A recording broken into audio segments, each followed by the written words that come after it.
అయితే సర్పంచ్ ఎన్నికలు అయిపోయాక మున్సిపల్ కార్పొరేషన్ ఎన్నికలలో కూడా రేవంత్ అన్న కొద్ది ఆలోచనలో పడ్డాడు. ఏం జరగబోతుంది, ఏం కథ, ఎట్లుంటుంది ఏందని చెప్పి రేవంత్ అన్న అంత బోల్తా పడితే 781 వార్డులు గెలిచిరండి బీఆర్ఎస్. 781 వార్డులు గెలిచిరు బీఆర్ఎస్.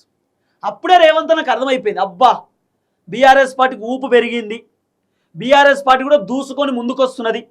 మున్సిపల్ కార్పొరేషన్లు గట్టిగానే గెలిచిర్రు, సర్పంచ్ ఎన్నికలలో గట్టిగానే గెలిచిర్రు, ఇక రాబోతున్నటువంటి ఎంపీటీసీ జెడ్పీటీసీలో కూడా గట్టిగానే గెలుతారేమో, ఏదో ఒకటి చేద్దామనేటటువంటి ఆలోచనతో రేవంత్ అన్న ఏం చేసిండు, రైతు భరోసా విడుదల చేసిండు.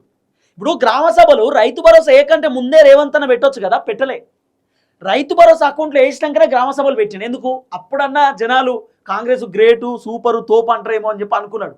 అప్పుడు కూడా జనాలు, వాళ్ళ వర్షన్ వేరే ఉంది, నేను నెక్స్ట్ వీడియోలో చెప్తా. జనాలు ప్రభుత్వాన్ని ఎట్లా విమర్శిస్తున్నారు, ప్రభుత్వాన్ని ఎట్లా ప్రశ్నిస్తున్నారు జనాలు, నేను మీకు చాలా క్లియర్గా చెప్తా.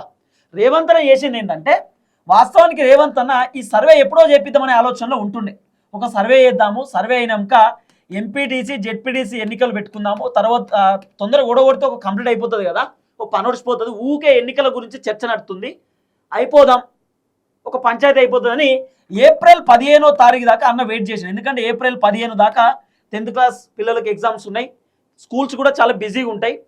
ఎందుకంటే స్కూల్ బిజీగా ఉన్న టైంలో ఎలక్షన్స్ పెడితే సో పిల్లలకి ఎగ్జామ్స్ కూడా కొంత ఇబ్బంది అవుతుంది. తర్వాత ఆ బ్యాలెట్ బాక్స్లు అవన్నీ కూడా లెక్కింపు ఉంటుంది, స్కూల్స్లోనే కదా జరిగేది, కూడా ఎన్నికలు కూడా స్కూల్లోనే జరుగుతుంది.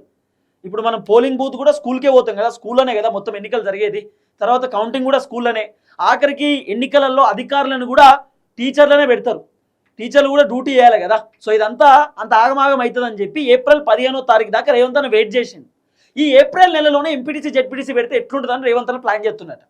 ఈ 15 రోజులలో కంప్లీట్ చేద్దాం అనేది రేవంత్ రెడ్డి ప్లాన్.